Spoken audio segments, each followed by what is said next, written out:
E aí, pessoal, tudo bem?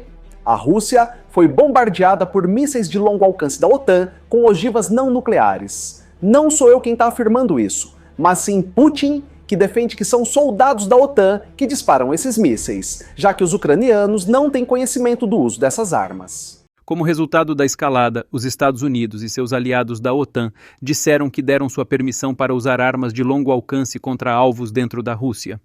Os especialistas sabem muito bem, e o lado russo destacou isso várias vezes, que usar essas armas sem a participação direta de operadores militares dos países fabricantes é impossível.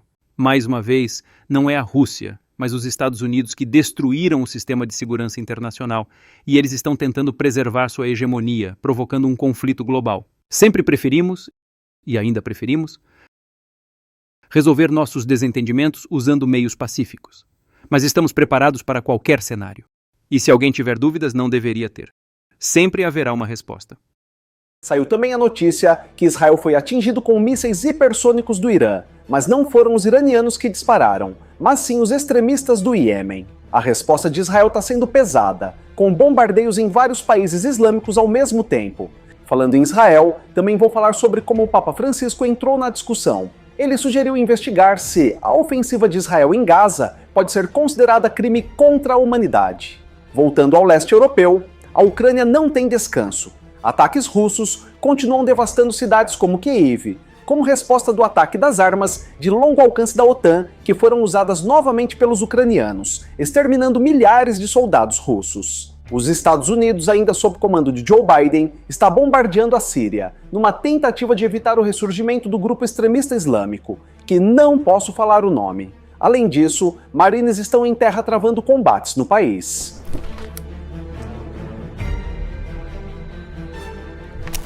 Agora quero saber de vocês. Como vocês veem a intervenção de potências como os Estados Unidos e Rússia nesses conflitos do Oriente Médio? Será que eles estão realmente ajudando a estabilizar as regiões ou só piorando as coisas? E sobre o Papa Francisco, o que vocês acham da declaração dele?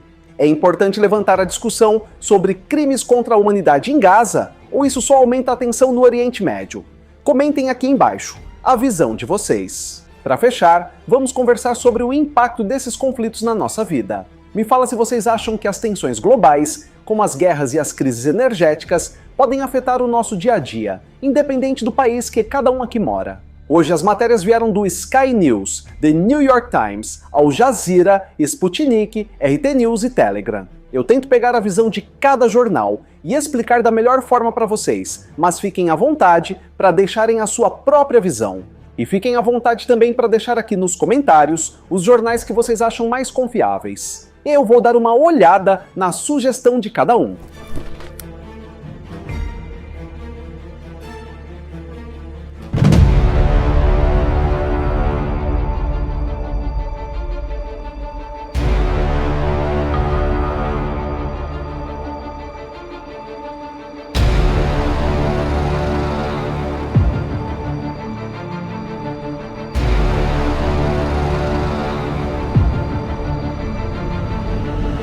Mas antes de continuar esse vídeo, se você ainda não é inscrito, não perca tempo, se inscreva aqui.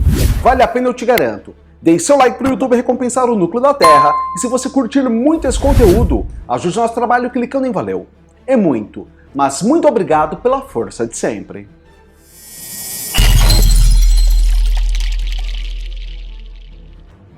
Os extremistas do Iêmen, que são rebeldes alinhados ao Irã, divulgaram um vídeo mostrando o suposto lançamento de mísseis hipersônicos iranianos contra Israel. Sem data e local confirmados, o grupo afirmou que os ataques atingiram alvos militares em Tel Aviv. Em retaliação, Israel lançou bombardeios pesados contra portos e infraestrutura controlados pelos extremistas no Iêmen. O grupo prometeu reagir, ampliando sua atuação em solidariedade aos palestinos no conflito de Israel contra os extremistas de Gaza. No Líbano, um cessar-fogo entre Israel e o grupo extremista do Líbano foi aprovado em novembro, trazendo esperança de estabilidade após meses de bombardeios que deslocaram mais de 1 milhão de pessoas e deixaram dezenas de exterminados no território libanês. Apesar do acordo com os extremistas, o conflito em Gaza continua devastador. Desde outubro de 2023, mais de 43 mil palestinos foram exterminados, enquanto Israel avança contra militantes dos extremistas do país e busca reféns levados pelo grupo. Além de Gaza, a tensão entre Israel e o Irã aumenta com ataques mútuos. Mesmo sem evoluir para um conflito total, o exército israelense continua bombardeando alvos de milícias apoiadas pelo Irã na Síria, no Iêmen e no Iraque, ampliando o conflito no Oriente Médio.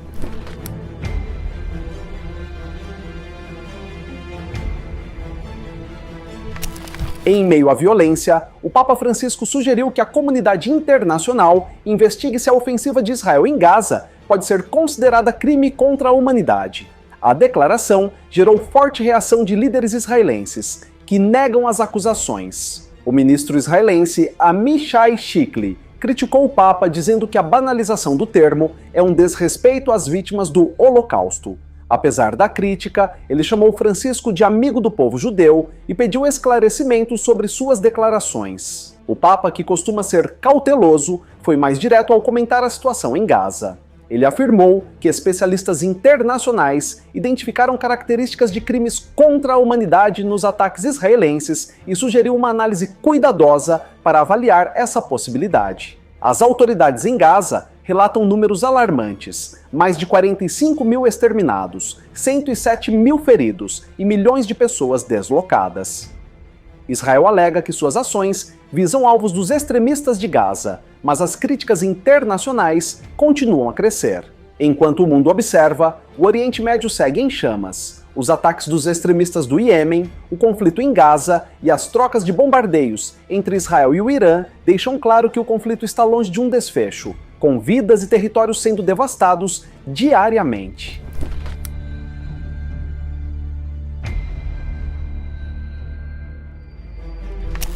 O apoio de grupos como os extremistas do Líbano, de Gaza e outros ao Irã alimenta a tensão. Israel, por sua vez, intensifica operações militares, alegando defesa contra ameaças constantes, mas a devastação gerada amplia a pressão internacional por uma solução.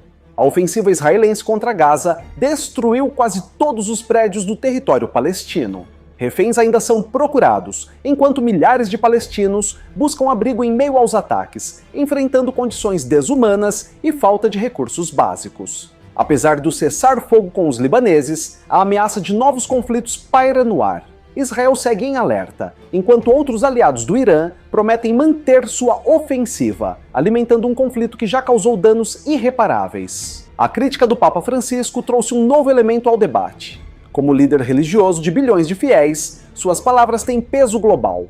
A sugestão de crime levantada pelo Papa coloca mais pressão sobre Israel, mesmo que o governo negue veementemente as acusações. O cenário no Oriente Médio reflete uma crise humanitária sem precedentes. Com milhares de vidas perdidas e milhões desabrigados, o conflito entre Israel e seus inimigos segue impactando o mundo, enquanto líderes buscam caminhos para um fim incerto.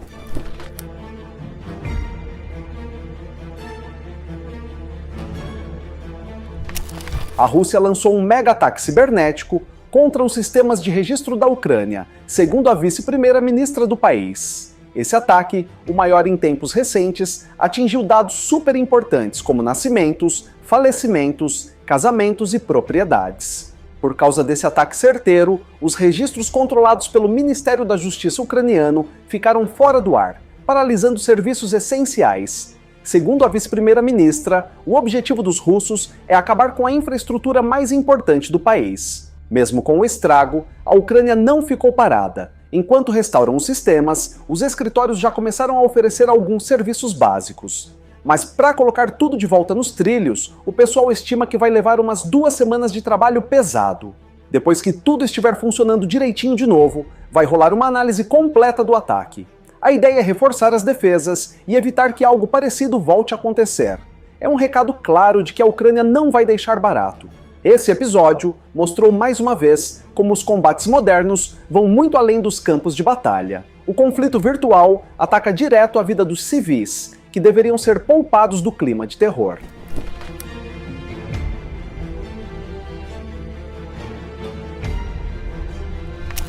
Mísseis russos deixaram um rastro de destruição em Kyiv e Kryvyi Rih, a cidade natal de Zelensky. 2 pessoas ficaram feridas em Kyiv, enquanto em Kryvyi Rih, 6 foram socorridas após um prédio ser atingido. A situação continua tensa em ambas as cidades. Em Kyiv, o ataque ocorreu por volta das 7 da manhã e destruiu prédios e veículos. Autoridades informaram que as defesas aéreas da capital agiram rápido para conter outros mísseis lançados pela Rússia. Mesmo assim, os danos foram significativos e vidas foram impactadas. Na cidade de Kryvyi Rih, além dos feridos, uma adolescente e um homem foram retirados dos escombros e levados ao hospital. O governador local afirmou que todos estão em condições moderadas, mas a destruição no local é devastadora. Além dos estragos em prédios e veículos, um hospital próximo precisou transferir pacientes às pressas por conta dos danos causados pelos ataques. A situação deixou claro que os bombardeios miram cada vez mais estruturas que afetam diretamente a população. Zelensky não deixou barato e chamou Putin de canalha após o líder russo insinuar que queria testar novos mísseis em Kyiv. As palavras do presidente ucraniano mostram a revolta diante dos ataques que ele considera ações de loucos sem coração.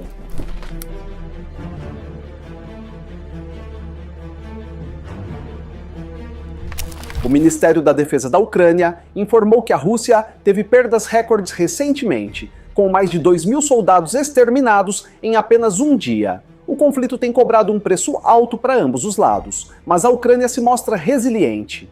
Enquanto isso, na Rússia, a cidade de Rylsk, na região de Kursk, foi atingida por mísseis ucranianos, deixando feridos. Essa região tem sido palco de conflitos desde agosto, quando tropas da Ucrânia fizeram uma incursão surpresa no território russo. Putin declarou que expulsaria as forças ucranianas da região de Kursk, mas evitou estipular prazos. Esse impasse reforça como a situação entre os dois países é uma verdadeira batalha de resistência e estratégia. Em meio ao caos, 6 embaixadas em Kyiv foram atingidas pelos mísseis russos. Países como Albânia, Argentina e Portugal, esse último membro da OTAN, ficaram com suas embaixadas na Ucrânia em chamas. As autoridades ucranianas classificaram os ataques às embaixadas como atos bárbaros contra instituições diplomáticas. A destruição causou indignação internacional, aumentando ainda mais a pressão sobre a Rússia por suas ações no conflito.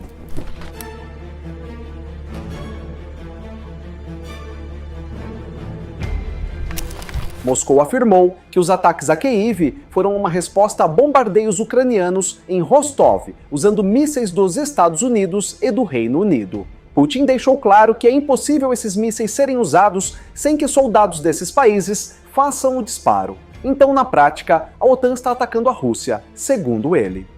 A Ucrânia relatou que 60 drones russos e 5 mísseis foram lançados durante a noite. 40 drones foram interceptados, mas 20 conseguiram escapar. Os ataques atingiram prédios, hospitais, fazendas e armazéns nas regiões de Dnipropetrovsk, Sumy, Kyiv e Kharkiv. Zelensky criticou os ataques russos, que novamente miraram a infraestrutura energética ucraniana. Ele destacou que essa é a terceira vez, desde o início da invasão, que a Rússia ataca durante o período natalino, deixando milhões sem luz e forçando cortes de energia prolongados. O presidente ucraniano agradeceu os trabalhadores que lutam para restaurar a energia, mesmo sob ataques constantes. Zelensky reforçou que os russos calculam os ataques para causar o maior impacto possível, mas o povo segue resistindo e se dedicando para garantir o básico à população. A visita do primeiro-ministro da Lituânia, Gintautas Palucas, a Kyiv, após um ataque devastador, foi vista como um gesto de apoio inabalável à Ucrânia. Denis Shmyhal, premier ucraniano, destacou a visita como um sinal claro de união contra a Rússia.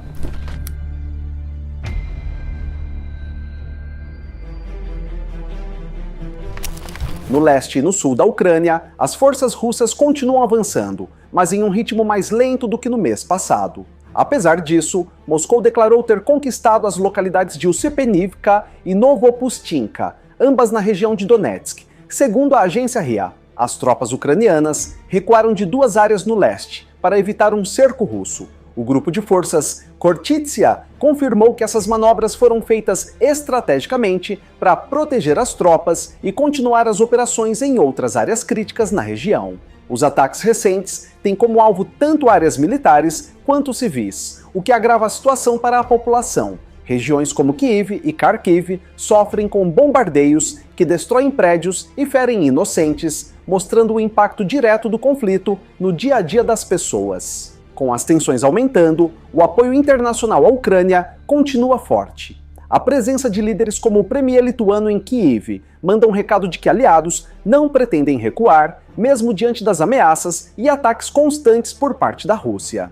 O conflito segue com avanços e recuos dos dois lados, mas o custo humano e estrutural é cada vez mais evidente. Enquanto Moscou celebra avanços pontuais, Kiev se prepara para resistir e manter sua população assistida, mesmo sob constante ameaça.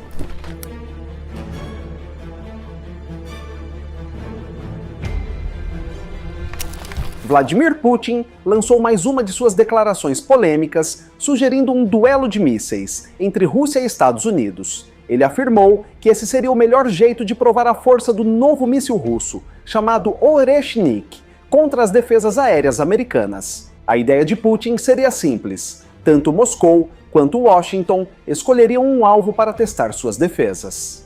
E adivinha qual foi a sugestão do líder russo? A cidade de Kiev, na Ucrânia. É claro que a proposta gerou condenação de líderes ao redor do mundo. O Kremlin, tentando apagar o fogo causado pela fala de Putin, disse que tudo foi mal interpretado. O porta-voz Dmitry Peskov afirmou que a declaração foi resposta a uma pergunta sobre vulnerabilidades de defesa e que Putin apenas explicou detalhes do míssil. Segundo Peskov, a intenção de Putin era mostrar como o míssil Oreshnik consegue escapar das defesas aéreas atuais. Ele garantiu que o presidente não estava propondo ataques reais, mas só tentando mostrar como o equipamento russo é eficaz. A declaração de Putin, mesmo explicada, acendeu discussões globais sobre os limites desse tipo de discurso. Para muitos, brincar com a ideia de atacar uma cidade cheia de civis não é algo que um líder deveria fazer, ainda mais em tempos de conflito tão tenso.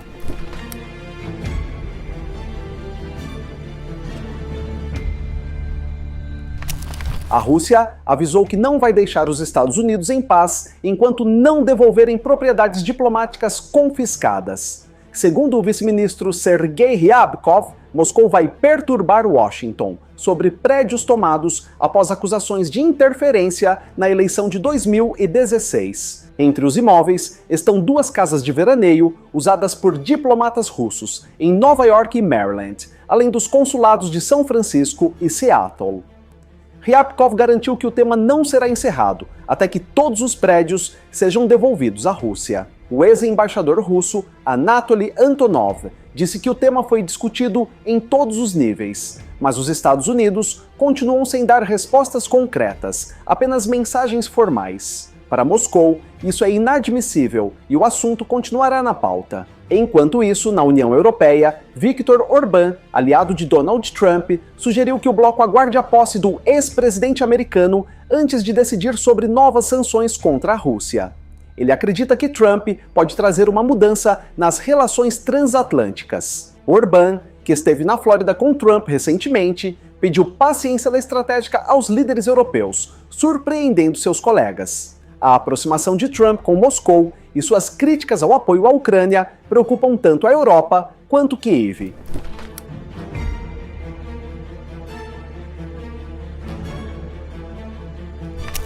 No Oriente Médio, a Turquia conseguiu uma isenção para continuar pagando pelo gás russo através do Gazprombank, mesmo com as sanções impostas pelos Estados Unidos. O gás russo é crucial para o país, representando mais da metade das importações. O ministro da Energia da Turquia, Alparslan Bayraktar, afirmou que a secessão é fundamental para garantir o fornecimento de gás. O mesmo benefício foi concedido à Hungria, outro país que depende muito do petróleo e gás russos para sua energia. A relação entre energia e geopolítica está mais acirrada do que nunca. Enquanto alguns países buscam alternativas para reduzir a dependência da Rússia, outros, como Turquia e Hungria, precisam manter acordos que garantam suas necessidades energéticas. A pressão de Moscou sobre os Estados Unidos e a postura de países como Hungria e Turquia mostram como as tensões globais continuam a girar em torno de recursos energéticos e interesses políticos. Esse xadrez internacional está longe de ter um fim próximo. Com Trump se preparando para retornar ao poder, a Rússia aposta em uma reaproximação e pressiona pelo retorno de propriedades. Ao mesmo tempo, sanções, energia e alianças seguem definindo os próximos passos de uma disputa que envolve o mundo todo.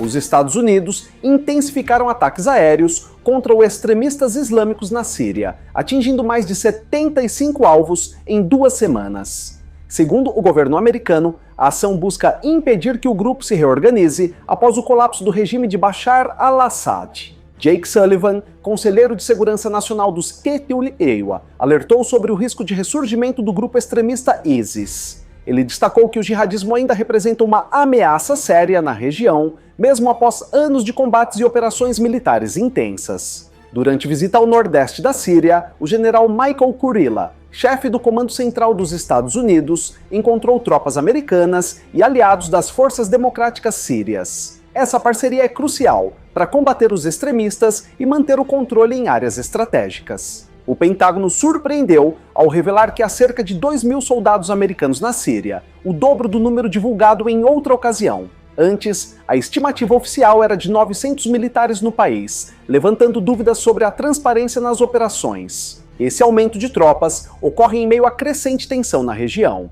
Grupos pró-Irã intensificaram ataques contra interesses americanos na Síria e no Iraque, levando Washington a realizar contra-ataques para proteger seus aliados e posições estratégicas.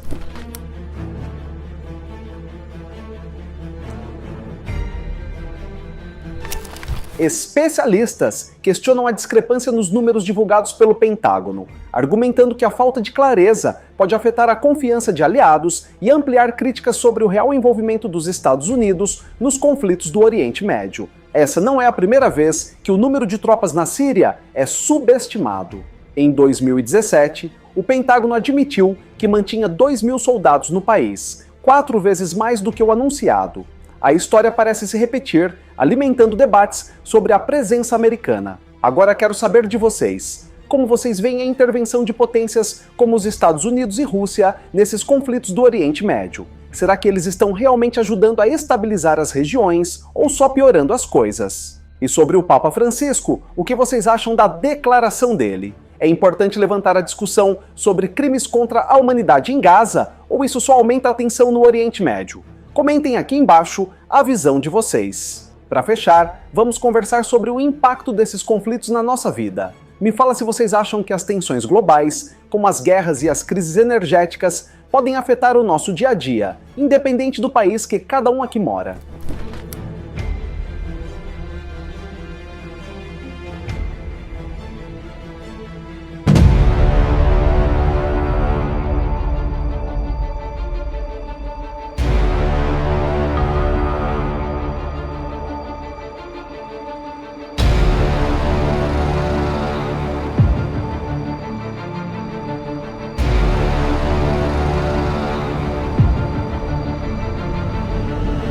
Muito obrigado por chegar ao final de mais um vídeo. Você é demais e eu te agradeço muito por isso. E se você ainda não é inscrito, não perca tempo, se inscreva aqui. Vale a pena, eu te garanto. Deixe seu like para o YouTube recompensar o núcleo da Terra. E se você curtir muito esse conteúdo, ajude nosso trabalho clicando em valeu. É muito, mas muito obrigado pela força de sempre. E a gente se vê na próxima matéria. Valeu!